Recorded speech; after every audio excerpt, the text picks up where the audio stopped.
માળિયાહાટીનામાં વિવિધ મંદિરોમાં હનુમાન જન્મોત્સવની ધામધૂમપૂર્વક ઉજવણી કરવામાં આવી હતી। વડલિયા હનુમાન મંદિર, કોટ ચોક હનુમાન મંદિર, મેઘલ હનુમાન મંદિર, જસાપરા હનુમાન મંદિર સહિતના મંદિરોમાં હનુમાન જન્મોત્સવ નિમિત્તે વિશેષ પૂજા અર્ચના, હવન સહિત ધાર્મિક કાર્યક્રમો યોજવામાં આવેલ અને મંદિરોને ધ્વજા પતાકા અને રોશનીથી શણગારવામાં આવેલ। આજ રોજ તારીખ 2/4/2026 અને હનુમાન જયંતિ નિમિત્તે માળિયાહાટીનાની અંદર વડલિયા હનુમાન ચેરિટેબલ ટ્રસ્ટ તરફથી ઉત્સાહપૂર્વક દરેક લોકોએ, ધર્મપ્રેમી જનતાએ હનુમાન જયંતિની અંદર ભાગ લઈ અને તમામ લોકોને, નાના નાના બાળકોથી માંડી અને તમામ વડીલોએ અહીંયા પ્રસાદી લીધેલ છે અને દર વર્ષની જેમ આ વર્ષે પણ ઉત્સાહપૂર્વક ઉજવણી કરવામાં આવી છે।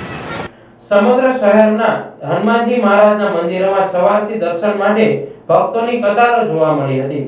તો દરેક હનુમાન મંદિરોમાં બટુક ભોજન ઉપરાંત ભોજન પ્રસાદની પણ વ્યવસ્થા કરવામાં આવી હતી, જેમાં દર્શન તથા પ્રસાદનો ભક્તોએ બહોળી સંખ્યામાં લાભ લીધો હતો।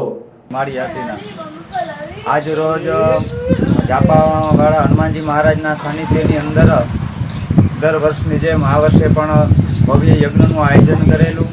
આ યજ્ઞની અંદર જે અહીં જે સ્વયંસેવકો છે તેના દ્વારા ખૂબ સાથ સહકાર મળેલો છે અને યજમાન તરીકે અમારા પ્રતાપભાઈ સિસોદિયા રિપોર્ટર સાથે જીવાભાઈ વગેરે જે મિત્ર મંડળ છે એ પૂર્ણ શ્રદ્ધાથી સેવા આપે છે। તો આજે રાત્રે ધૂનનું પણ આયોજન છે અને ધૂનની સાથે પ્રસાદીનું પણ આયોજન કરેલું છે।